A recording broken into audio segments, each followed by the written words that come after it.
ଦେଖନ୍ତୁ ମୁଁ ମୋହନ ମାଝୀର ସରକାରଙ୍କୁ ଏବଂ ଆମର ଯେଉଁ ମୁଖ୍ୟମନ୍ତ୍ରୀ ଅଛନ୍ତି ତାଙ୍କୁ ଅନୁରୋଧ କରିଛି ସିବିଆଇ ତଦନ୍ତ ପାଇଁ।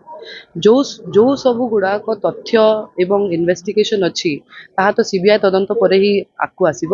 ଏବଂ ମୁଁ ଗଣମାଧ୍ୟମ ଜରିଆରେ ଦେଖିଲି ଯେ ଏବଂ ମୋତେ ବହୁତ ଖରାପ ବି ଲାଗୁଛି ଦେଖିକି ଯେ ଯେତେବେଳେ ମୁଁ କିଛି କହୁନଥିଲି ଭାରତୀୟ ଜନତା ପାର୍ଟିର ଅନ୍ୟାନ୍ୟ କର୍ମକର୍ତ୍ତା ମୋ ପରିବାର ଉପରେ ଆକ୍ଷେପ କରୁଥିଲେ, ମୋତେ ବଦନାମ କରୁଥିଲେ, ମୋ ପରିବାରକୁ ମାନସିକତା ଟର୍ଚରରୁ ମାନେ ତାଙ୍କୁ ପୁରା ଗଣମାଧ୍ୟମ ଜରିଆରେ ଅନେକ କଥା କହୁଥିଲେ।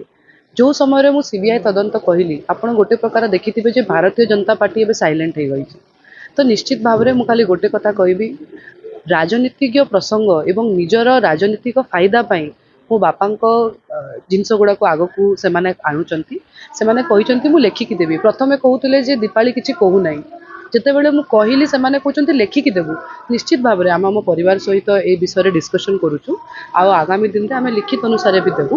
ଆଉ ଯଦି ସେମାନେ ପ୍ରକୃତରେ ମୋ ବାପାଙ୍କୁ ଭଲ ପାଉଛନ୍ତି ଏବଂ ନିସ୍ୱାର୍ଥ ପରରେ ନବ ଦାସର ତଦନ୍ତକୁ ଆଗକୁ ବଢ଼ାଇବାକୁ ଚାହୁଁଛନ୍ତି, ମୁଁ ଅନୁରୋଧ କରିବି ଏ ସରକାରକୁ ନିଶ୍ଚିତ ଭାବରେ ସେମାନେ ଆଗକୁ ଯାଆନ୍ତୁ।